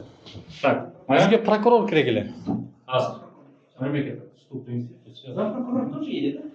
Зам прокурор кызматтык залышка байланыштуу шаардагычы карап коёду. Нам сказали, он едет. Вас кто вам сказал так? Здесь прокурор келет, а Сиз айтып атасыз беле? зам келет. Балким тура эмес түшүп калгандырсыздар. Жаңа чогулуштабы дагы эле. Атым Атабек мырза, Аксууран прокурорунун жардамчысы болгом. Вы писали, да, апелляционное представление? По какому вопросу? Колобековой. Нет, к сожалению, этим вопросом не занимаюсь. Мен өзүмдүн багытым болсо коррупцияга каршы аракеттин жана мыйзамдарын аткаруу үчүн көзөмөлдөө багытында прокурордун жардамчысы болом. Балким биздин багыт боюнча сурооңуздар болсо, биз ошого жооп берүүгө даярбыз. Сиздин багытка такка тийишебиз. Коррупция бул жакта жок. Бул жакта башка адам оорлоо, кылмыш иштери бар. Балким эми ошончо атайын Бишкектен келгенден кийин балким сурооңуздар болсо биз ошого мындай Кийин келбейли ал суроолор боюнча. мейли биз дайыма эшигибиз ачык. Анан Бизге азыр мындай кылалы. Бизге берки тараптан сүйлөп бере турган киши керек. эми иш ушундай билесиздер, бизде дайыма болсо сиздер дагы Анда биз азыр облустук прокурорго баралы, кандай кылалы. буну эми өзүңүздүн ыктыярыңыздар, биз бул суроого сизге жооп бере Тегин албайбыз. райондук прокуратурасында биринчиси да экинчиси да жок болушу бул мыйзамга туура келбейт го эми прокуратурада. Бул эми эмгек өргү ар бир сиздер эми сиз свободный журналист да. Ал эми ар бир мамлекеттик кызматкер, ар бир кызматкер мекеменин жыл сайын эмгек өргүгө алган укукту да ошол Мен эмгек өргө жөнүндө суроо кылган жокмун. Мен жетекчи болуп эмгек өргөдө болсо орун басар милдеттүү түрдө бул жерде отуруш керек деген норманы мыйзамда айтып атам да. Менин кызматтык зарылчылык болот, ошого байланыштуу түшүп турат. Например, мен сиздер келип кетипсиздер, мен деле кызматтык зарылчылыкка барып, арыз боюнча башка бир мекемеде маалымат Бизди мындай шыпылдап тосуп алганыңызга караганда биздин суроолорго сиз жооп берет экен деп ойлодук элек. Сиз такыр башка жөнүндө маселени буруп атпайсыз. Жок, балким ошол суроолор болуп калса, биздин багыт боюнчачы биз Анда берки улук жардамчысына баралым да. Кыз бар экен го бир. Мен эми алгачкысы укпай экен, сизге түшүндүрүп коеюн да. Мындай качуу сезим болуп атат, прокуратура кызматкерлеринде андай эме болбосун деп атам да. Ошол себептен дайыма биз ачыкпыз. Камил байке менен дайыма иштешип келебиз. Орун басарына 10 мүнөттө келип калат дедилер. 10 мүнөттө келип. Ким сизге ошондой маалымат берди? Эми балким ал жерде эми задержкада болушу мүмкүн, ошол мындай нерсе биз жооп бере албайбыз. Менин билгем боюнча бир чогулушта да. Там, в области, прокуратуре. Вот я сейчас не могу точно сказать, в каком именно мекемеде чогулушта быть, потому что я сам проверкада жүрчүмүн да. А нам сказали прокуратура в области. Вот, честно говоря, я сам только приехал, узнал, что вы приезжали, а нам балким у вас, по моему багыту вопростор болуп, ошого жооп ала албай кетип калдыңыздар деп, ошол себептен чалып келдим. Вакытта сол бойланда биз берки суроолорубузга жооп алып алганда. Маселени сиз эле жооп берет экенсиз да, прокурор келет дедиңиз да жок. Келбей кала турган болуптур. Кийин да келип. Бул эжен уголовный иш боюнча мен катышкам. Майдын 29 майда иш кайра доско жетип, анын негизинде апелляциялык представление 6 июнда Ак Суу райондук прокуратурасы тарабынан областтык сотко жөнөтүлгөн. Бүт маалыматтар ар бир тарапка жөнөтүлгөн. Апелляциялык кайра биз представление бергенбиз. Ошол областтык сотто каралып бул иш. Каралып атат. Мен жөнөтүлгөнүн айтып атам. Ал жака башка областтан коллегалар катышат. Биз катышпайбыз. Апелляциондук уже областтык сотто. Апелляциялык болуп кетти ал уже. Ооба, 6 июнда кеткен. Бардык биздин апелляциялык представлениялар тараптарга жөнөтүлгөн болчу. Тарапка келбей калды, жалгандыгы тарапка. Апелляциялык тактандырыштар. Областтан копиясын алып, ал эми жөнөткөндөн кийин өзү областтан таратышат. Түшүнүктүү. Өлбөскан айым. Мен только сизге ошону эле жооп берип койдум. Сиздер сот отурумунда сиз катышкансыз да? Мен катышкам, апелляциялык представление кеткен, кайра ушул ал областтык соттон каралат. Мен башка жооп бере албайм, капыл болуңуздар. Сиздер ушуну сурайм дегенсиздер, туурабы? Жок, сиздер апелляциялык даттанууга чейин сот отурумунда бул ишти кайрадан каралуу жөнүндө, кайрадан тергөөгө кетирбөө жөнүндө сотко өтүнүч берип атпайсыздарбы? Эмнеге антип атасыздар? Аны областтык кылдат тергелип бүттү. Аны областтык соттон уже каралат. Мен башка жооп бере албайм. Жок, сиз Болбайке кечиресиз, сөзүңүзгө аралжы кечиресиз. Бизде ошол Өлбөскөн эже стажер прокурор келгенине жакында эле болду. Ошол себептен туура түшүнүңүздөр, балким көп жылдан бери иштеген кызматкерлерде эме суроо өтүнөт элем сизден. Себеби тийиштүү биздин жетекчилерибиз келгенде ошолордон укталып маалымат алсаңыздар. Мен сиздерден башка суроону сураган жокмун. Иш материалын катышкан прокурор турбайбы? Анан прокуратурадан силер сотко өтүнүч берип атасыңар. Урматтуу сот, тергелбей эле ушул бойдон бүтсүн деп өтүнүч берип атасыңар. Сот өтүнүчүңөр жокко чыгарып, кайрадан тергелсин бул иш. Кайрадан укуктук адилеттүү, комплекстүү иликтенсин деп өтүнүчүңөрдү жокко чыгарып коюп атат. Эмнеге силер ошону өтүнүч бердиңер, бул ишти тергебей эле тергөөнү кайрадан талоона келтирбөө жөнүндө силер өтүнүч берип атасыңар деп сурап атабыз. Мен башка сурооңузга жооп бере албайм. Апелляциялык даттама берилген. Ал жака уже областтык соттон каралып атат. Облыстық сотта апелляциялық даттама берілген. Берилген 6-июнда биз тараптан чыгышталып кеткен болчу. Анда өзбүз гана экинчи суроо.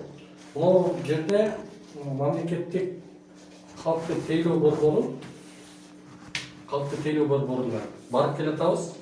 Бул жакта таптакыр окуяга тиешеси жок.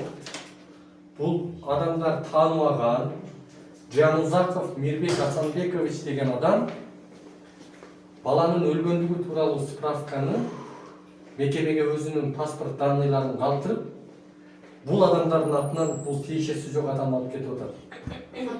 Ат койдуруп. Бул жакта мал калкты тейлөө борборунан бала тирүү деген маалымат чыгып атат. Анан эле бул маалымат чыгып ызы чуу башталганда кайрадан өлгөн деген өзгөртүүлүү киргизип бекитип берип атышат. Ошондо биз тергөөсү жок эле мен эле азыр карама каршылыктарды байкап ачыктап койдук да. Анан бул иш кантип сотко кетип атат? Тергөөгө эмнеге мындай? Мен мынтип жооп берейин. Азыр берип аткан сурооңуз боюнча Ысыкөлский управление внутренних дел каралган. Бул боюнча юридикалык оценка берилген.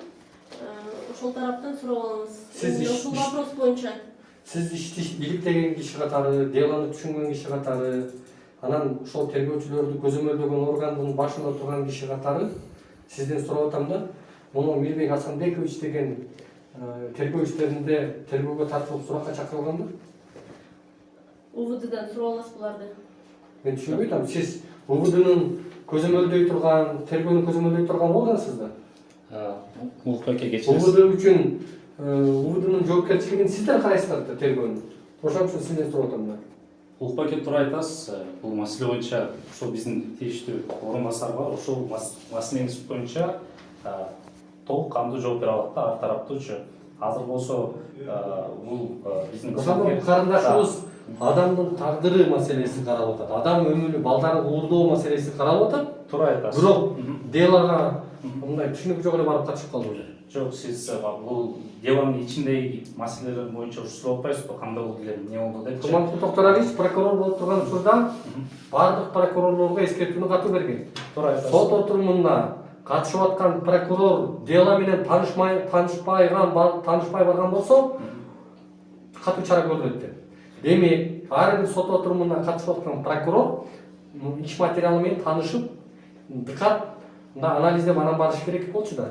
Туура айтасыз. Ошол менин иш материалымдагы дело боюнча эле суроо берип атам. Иш материалында Жанузаков Мирбек деген жаран, бейтааныш жаран, бул үй бүлө жабырлануучу тааныбаган адам барып калкты тейлөө каттоо борборунан маалыматтарды алып кетип атат.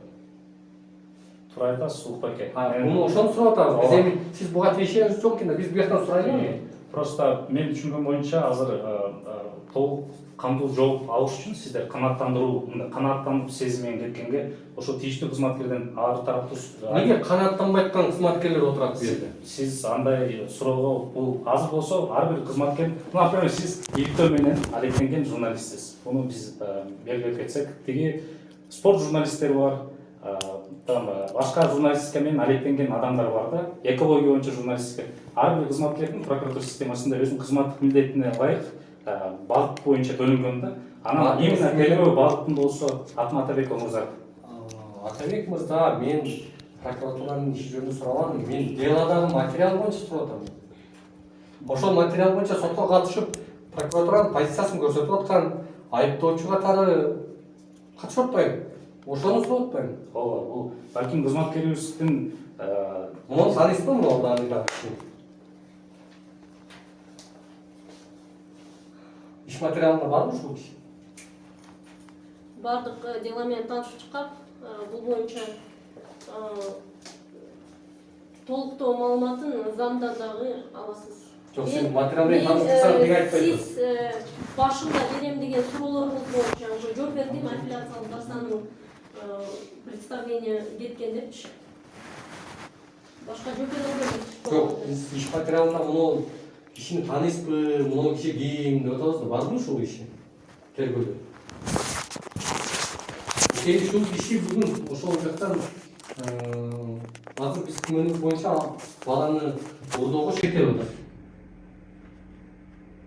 Тааныбаган киши бул үй бүлөнүн баласын Даниядан алып кетип атат. Каттатып атат. Бул ким? Тергөөдө барбы ушу?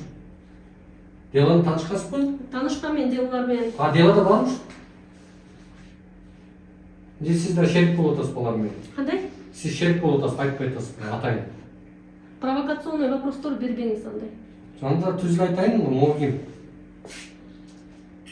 Улукбек, кечиресиз. Мен сиздерде ошол толуккандуу суроолор болсо, дагы суроо мен кечиресиз. Бизге тоскоолдук кылбай койгонсуз, биз суроолорду жооп алалы, да? Улукбек, бул эми суроого максималдуу түрдө жооп берди. Ал эми мындай жооп бере албаган максималдуу суроо эмес, бул жөн эле суроо. Ошол кандай жагдай боюнча, билген маалыматы боюнча бөлүштү да. Ал боюнча айтпайт экенсиз. Эмеси болсо, арыздатканы менен кайрылсаңыздар укуктуу. Анда экинчи суроону берип алайын. Сиз ошол сурооңузду кайра эле берип атасыз мага. Мен сизге жооп бердим, УВДдан юридикалык баа берилген деп. УВДны ким көзөмөлдөйт? Сиздер көзөмөлдөйсүзбү? Ооба. А эмнени айтып атасыздар? Юридикалык баа берилген УВДдан. Бул уже каралган бул вопрос. Ошол жактан Каралып тактап айтып берип аласыздар. коесуң да. Ошол жактан тактап алыңыздар. Мен болгон суроолоруңузга уже жооп бердим. Анда экинчи суроо. Могу жерде Болгон суроолоруңузга жооп бердим. Сиз кайра ушул сурооңузду мага кайталап берип атасыз. жок, суроо бере элек экинчи суроону. Кайталап жатасыз кайра сиз мага суроо. Кайталабайм, мына экинчи суроо совсем башка суроо. Экинчи суроо мындай болуп атат да, могу жерде мамлекеттик калктык тейлөө борбору выписка берип атат. Мону көрсөңүз болот мына. Бүгүн өлдү деген балага ат коюп выписка берип атат.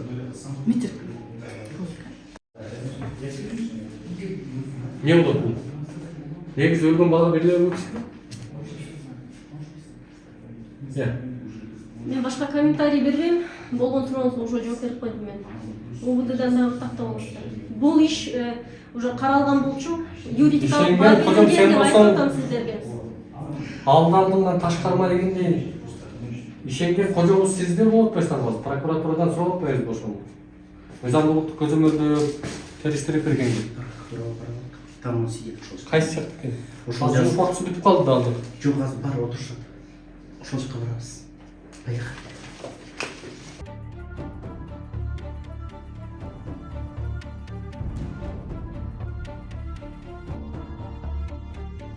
Аты жөнүм Улукбек, фамилиям Карыбек уулу. Көз карандысы журналистпиз. Сиздин аты жөнүңүз? Менин атым Турсунбек, фамилиям Алтымышев. Үскөл областык прокуратурасынын бөлүм прокурору болуп иштейм. Турсунбек Алтымышевич, биз эсиңизде болсо мындан 1 жыл мурда Кундуз менен карындашыбыздын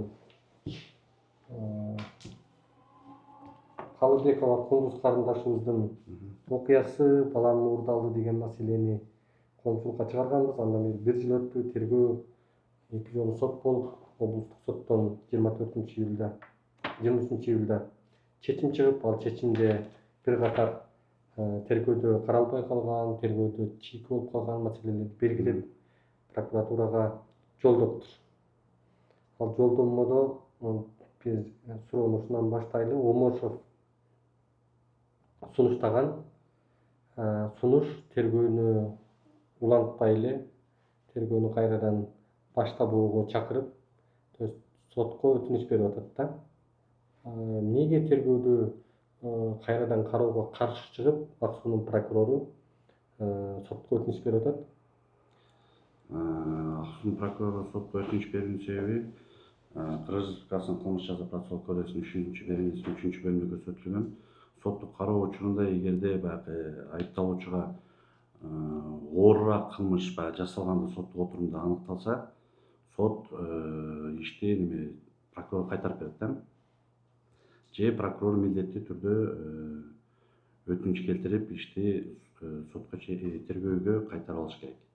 Тергөөгө кайтарбоо жөнүндө өтүнүч берип атат. Ооба, жок, угуп турсаңыз. Соттук отурум учурунда ошол баягы айыпталуучу коюлган айыбынан оорураак кылмыш иши жасагандыгы боюнча неме баягы аныкталган эмес да. Териштирүү учурунда кылмыш жасады деп туруп, оорураак кылмыш жасагандыгы соттук отурумдарда аныкталган эмес. Ошол негиздеме кылып кыскартып Ошол атабы? негизинде аныкталбагандыктан мыйзамсыз, негизсиз токтом кабыл алынган деп туруп немеге чакырып атат. Сотко. Кайра улантууну сурап атат. Түшүндүм. Турсунбек Алтымышевич, экинчи суроо. Прокуратура сиз дело менен таанышкансызбы? Дело менен таанышкам. Билесиз да, материалды? Ооба. Ар тараптуу эле тергелдиби? Ар тараптуу тергелген. Түшүндүм. Ар Ар тараптуу тергелген болсо, тергөө материалында Мирбек Асанбекович деген 22.04.84-жылы туулган жаран тергөө иш материалында барбы? ушул жерин неме кылбай калдым. Барбы? Жок, ал жерин точно так айта албайм азыркы күндө. Бул эң айта турган эң ключевой жердеги киши да материалда. Бул жокпу? Жок, ошол жерин так айта албайм Түшүндүм. Анан сиз надзорный органда иштеген прокурор катары иш материалында көчүрмө берип атат Ак суунун калкты тейлөө борбору. Ошондо бул жерде балага күбөлүккө аты коюлуп атат да, Али депчи. Жылкычиев Али Жеңишбекович деп ат берилип атат. Курсагында төрөлгөн баланын өлүмү калкты тейлөө борборуна катталып, ат коюлабы? Негизи ошол мыйзамда көрсөтүлүптүр. Бул ушул жагдай боюнча бүгүнкү күндө тергөө чейин текшерүүчүлөр жүргүзүлүп жатат. Жок. Тергөөдө ушул маселе суралдыбы? Кандай дейсиз? Тергөөдө Али Жеңишбекович деп ким ат койгон? Жок, ушул боюнча суралган белки тергөө чейин текшериш боюнча материалдын ичиндечи. Бүгүнкү күндө ал боюнча териштирүү иштери жүрүп жатат. Буга чейинки делода бул териштирүү иши жүрбөдүбү? Бул бүгүнкү күндө сотто баягы тергөө кайтарып берип атпайбы? Анын ичиндеги иштин материалдарынын ичинде бул жөнүндө маалыматтар жок. Демек тергөө ар тараптуу болбоптур да анда? Жок, бул боюнча бул жак жабырлануучу 2024-жылдын январь айында ЗАГСка бартат. ЗАГСка баргандан кийин ошол жерден чыгып атат. 4 балаңыз бар өзү. Ошо бир баласы кошулуп, 5 балаңыз бар экен, да бир балаңыздын көлүгү кайсыл жакта деп суроо койгонбу сизге ЗАГСтын кызматкерлери? Ошол жактын кызматкерлери койгондон кийин, бул жак териштирип алгандан кийин областтык ички иштер бөлүмүнө келип кайрылып атасыз. Ал боюнча отдельный производство жүрүп атат. Тергөө чейин текшерүү иштери боюнча. Эмне себептен антип жазылып калган? Мен эми бул киши тергөөчү эмес да. Тергөөчү тергеп атат ишти. Тергөө учурунда ушул материал неге каралбады? Бул январда келип өзү билдиргенде тергөө иш кайрадан жанданып, иш материалына өтүп атат. Буга чейинки делода бул каралбады беле? Тергөө тарабынан. Жок, анын ичинде мындай маалымат жок. Түшүнүктүү. Экинчиси, бул жерде дагы бир момент. Баланын туулгандыгы тууралуу маалымат деп туруп, баланын туулгандыгы тууралуу күбөлүгүнөн маалымат деп түндүк тиркемесине чыгып атат. Күбөлүктөрдүн номинациясы, номерлери менен балдардын аты жөнү кетип атат, 5 баланын. Бул жерде Али Жеңишбекович деп турат. Күбөлүк берилгендиги тууралуу түндүк тастыктап атат. Анан тергөөдө мына ушул маселелер чийки болуп атса, сиз жогоруда тергөөдө өзгөчө оор кылмыштын белгилери болгондо биз өтүнүч берип, кайрадан тергейбиз дейт элек. Бирок бул жерде өзгөчө оор кылмыш көрүнбөгөндүктөн биз кайра тергебей эле коелу деп соттон өтүнүч сурадык деп атасыз да. Мына ушул иштер өзгөчө оор кылмышка жатабы, жатпайбы? Айтсаңыз, уксаңыз, бул жерде ушул боюнча Али деп жазылганы боюнча эмне себептен жазылгандыгы боюнча отдельный производство бар да тергөөдө. Ал ишке тиешеси жок бүгүнкү күндө. Ал жерде врач ошо айыпталуучу бүгүнкү күндө айыпталуучу катарында өтүп жатат. Бул боюнча бүгүнкү күндө тергөөчү текшерүү отдельно жүргүзүлүп жатат. Эгерде ал жерде кылмыштын составы курам болуп кала турган болсо, тиешелүү адамды жоопкерчиликке тартат. Анан сот абдан жакшы мындай буга кийлигишип атыптыр да. Дагы бир азыр биз Ак суунун калктык тейлөө борборунан ачып чыктык бул маалыматты. Жанузаков Мирбек Асанбекович бүгүнкү күндө Джамузаков М кылып Мирбек Асанбекович деп атын өзгөртүп, ошол калктык тейлөө борборуна бул тааныбаган, бул үй бүлө билбеген жаран барып, паспортун калтырып, данныйын тигиден справканы алып кетип атат баланын өлгөндүгү тууралуу. Ал ким болот? Иш материалында тергелдиби ошол киши? Бул кайсы иш боюнча деп атасыз? Азыркы баягы Зак Али боюнча. Ал боюнча тергөөгө өтүнүч келтирдиңиздерби? Ушул адам Жок, муну биз азыр билип атабыз. Буга чейин мындай кылып келтиргенбиз. Бүгүнкү күндө ал иш тергелип жатат. Мен ал бөлүмдүн кызматкери эмесмин, именно ошо көзөмөлдөй турган бөлүм, тергөөнү көзөмөлдөй турган. Мен сотко катыша турган бөлүмдүн. Мамлекетте айыптоону колдоо бөлүмү. Анда биз облустун прокурорунан өтүнүп суранабыз. Ушул ишке эми мындай адилеттүү, мыйзам чегинде калыс, бейтарап тергелишине жардам берсин. Мындай азыркы Мирбек Асанбекович деген ким бул? Эмне үчүн ал жерде данныйын калтырып паспорттан бул адам тааныбаса, бул үй бүлө билбесе ал адамды. Бишкектин бир тургуну келет дагы баланын наамын, атын коюп алып кетип атат. Демек, бул жерде дагы бир кылмыштын белгилери дейбизби, шек жарата турган моменттер болуп атат. Ал тааныбаган киши келип, биздин калктык тейлөө борборуна алып кетип атат. Калктык тейлөө борборуна кантип үчүнчү тараптын адамдары келип, баланын маалыматын, данныйларын өзгөртүп, справкаларды алып кеткенге болот. Мына ушул жерде дагы бир нерсе оркоюп чыгып атат. Анан азыркы ишти облустук соттун чечимин аткарып бериңиздер. Могу жерде бак айтып эле, бажыр айтып эле жазып өтүнүч берип атат сиздерге. Соттун чечими аткарууга тийиш, бул аткарылышы керек, бул токтоосуз аткарылышы керек. Туура. Эч ким буга тоскоолдук жаратпаш керек. Туура. Эмнеге ошол токтоп турат? Бул токтобой турат. Анткени бүгүнкү күндө бул боюнча облус соттон сураш керек. Бүгүнкү күндө иш кайсыл жакта? Облус соттун өндүрүшүндө турабы? Сот отуруму катышсынбы, может быть. Жок, аны ишке ашыра турган сиздер да, мына сиздерге берип атпайбы? Сот жибериш керек да бизге ишти. Сиздерге сот жиберген жокпу? Бүгүнкү күндө жиберилет. Сот жиберсе, тергөө иштери кайра улантылып, жандандырылып, тергөө иштери башталат. Эми биз бул нерседен Камчыбек Кыдыршаевичтен же Садыр Нуркожоевичтен саясий эрк сурайбызбы? Башка адамдар мындай жардам бере албай атат. Бир гана ошо кишинин саясий эрки менен ошолордон өтүнүп, жалбарып ушул ишти карап бериңиз деп жалдырап атпай эле сиздер эле карап бериңиздерби ушуну? Биз карап жатабыз. Бүгүнкү күндө бул Сүкөл областык сотунун токтому колубузга тийди. Мыйзамдуу каралып жатат. Негиздүүлүгү каралып жатат, тактап айтканда. Могу каралып атабы? Бүгүн биз карап атабыз. Кассациялык сунуш келтирүү жагын же келтирбөө жагын. Бунун жыйынтыгы менен биз келтиребиз же келтирбейбиз деп өзүбүздүн чечимибизди кабыл алабыз. Анын жыйынтыгы менен Эмнеге кассациялык өтүнүч бересиздер? Окуп көрөйлү. Азыр так айта албайм. Кече эле алгам бул сунушту. Бизде азыр күмөн жаратып атат прокуратура, калктык тейлөө борбору, Ак суунун роддому, Түптүн роддому, тергөөчүлөр 5-6 мындай тили бирдей маселе болуп атат. Анан сот моундай кылып жабырлануучу тараптын укугун коргоп чечим чыгарып берсең, бул дагы аткарылбай чоюлуп аткандыгы эми билбейм.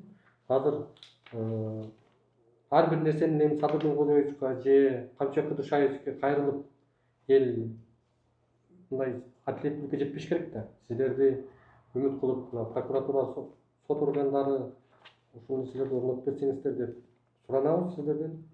Бул иш боюнча жерде калбай, бул иштин жыйынтыгын сөзсүз түрдө чыгат. Моундай оркоюп чыгып калып аткандыгы, бул жакта баланы тергөө материалдарын ар кандай берип атат. Мисалы үчүн саат 12-де бала өлдү деген маалымат бир чыгып атат. Ошол эле учурда калк тейлөө борборунан 2-25-те деп берип атат. Мындай бир топ карама каршы моменттер болуп атат да. Анан Ак суунун төрөт үйү качан өлгөндүгүн бербейт. Үйүнөн өлдү деп берип атат баланы. Мындай адам логикасын анбай турган бир катар жооптор болуп атат да. Ошого эми сиздер чекит коюп бере турган орган катары жакшы текшерип, мындай тийиштүү жакшы аракет кылып бериңиздер. Биз мыйзамдуу ушундай аракет кылгандыгыңыздарды иштеп атсаңыздар, сиздерди эч качан биз иштебей атат, ой жаман экен, прокуратура мындай элге каршы иштеп атат деген нерсени айтпайбыз да. Сиздер адилеттүү иштесеңиздер биз айтабыз, мына прокуратура азамат экен, адилеттүү мыйзамдуулукту орнотуп атат, мыйзамды үстөм кылып атат деп. Ошон үчүн сиздерден дагы бир жолу өтүнөбүз, ушул ишти жерде калтырбаңыздар. Жалгыз бой, багаар мындай бир эмес жок. Бир бечара үй беле экен бул жак. Мыйзам бечарага дагы мындай бечараны деле мыйзам коргой тургандыгын сиздер көрсөтүп коюңуздар эми. Иш кайра тергөөнүн мүчүлүштөрүн жоюу үчүн кайра кайтарып берилген. Кайра тергейсиздер да. Кайра Азыркы моменттер тергелеби? эми ал соттун кечээ чыгарылган сот актысынын негиздүүлүгүн окуп чыгайлы. Анын жыйынтыгынан биз чечим кабыл алабыз. Кассациялык сунуш киргизебизби же киргизбейбизби? Жок, азыр эгерде биз киргизбей турган болсок ал сунушту, то иш Сүткөл областык ички иштер бөлүмүнүн тергөө кызматына келип тергөө иштери улантылат. Ошондо сиздер азыр кассациялык арыз берип, муну дагы облустук сот туура эмес, моосу негизсиз деп туруп сиздер Ошол жерин мен сизге түшүндүрүп атам да. Бүгүнкү күндө сот актын мен окуй элекмин. Көрдүм, бирок окуй элекмин, иштин жагдайын кандай болуп, чечим эмнеге негиздеди. Аны окуп бүткөндөн кийин негиздүү болсо кассациялык сунуш келтирбейм. Негизсиз болсо кассациялык сунуш, карама каршы келсе кассациялык сунуш келтирем. Эми сиздер тергөөдө ошондой жанагы маселелерди көзгө илбей, каратпай туруп сотко алып барып туруп атсаңыздар, тергөөчү менен. Жок, эми Анан сот ошол нерселерди кайра белгилеп, мындай моменттер бар экен деп атса, кайра сотко ынанбай туруп сиздер кассация берсеңиздер, анда биз ойлойбуз, прокуратурада тиешеңиздер бар, анда сиздер кылмышты жашырып атасыздар анда. Бүгүнкү күндө биз чечим кабыл элекпиз. Чечим кабыл алгандан кийин кошумча бул жакка маалымат беребиз. Биз бул боюнча ынанбасак башкы прокурорго киребиз, башкы прокурорго дагы ушул маселени жеткизебиз. Ошон үчүн сиздерден өтүнөбүз, мындай маселени ырбатпай, президентке жеткизбей, Камчыбек Кыдыршаевичке жеткизбей, башкы прокурорго жеткизбей эле ошол жерден райондук деңгээлде эле чечиле турган маселелер облустук, республикалык деңгээлге барбай эле койсо деп суранабыз. Урматтуу көрөрмандар, көрсөтүүнүн жыйынтыгында эки момент менен сиздерге бөлүшкүм келет. Бул биринчиси, өзүңүздөр көргөндөй, Кундуз карындашыбыздын уулу тирүү чыкканга, табылганга мына аз эле калды деп белгилесек болот. Анткени кыңыр иш 40 жылда билинет дегендей, бирин жашырса экинчиси ачылып, экинчисин жашырса үчүнчүсү ачылып, мындайча айтканда былыктары чыга баштады. Бир катар тергөөдө белгиленбей кеткен моменттер ачыктала баштады. Мына ушул нерселерди эми биздин прокуратура, укук коргоо органдары адилеттүү туура териштирүүнү улантса, менимче карындашыбыз өзүнүн уулун аман эсен табат деген ойдобуз. Ал эми экинчиси, мына бир жылдан бери сот процесстери, тергөө иштери жүрүп, бул эбегейсиз чоң бир мындай каражатка, чыгымга дуушар кылат. Андыктан карындашыбыз бүгүнкү күндө бир аз ушул болгон мүлкүн сатып, мындай кыйынчылыкка да дуушар болуп атыптыр. Ошондуктан келиңиздер, эгерде колдойм десеңиздер, ушул карындашыбыз өзүнүн уулун аман эсен тапсын десеңиздер, анда колдоо көрсөтүп, эм банк номерин калтырайын, салымыңыздарды кошуп, шериктеш болуп, жардамчы болуп, көмөктөш болуп коюңуздар. Ал эми биздин баракчага жазылып, пикир жазып бөлүшкөндү да унутпаңыздар.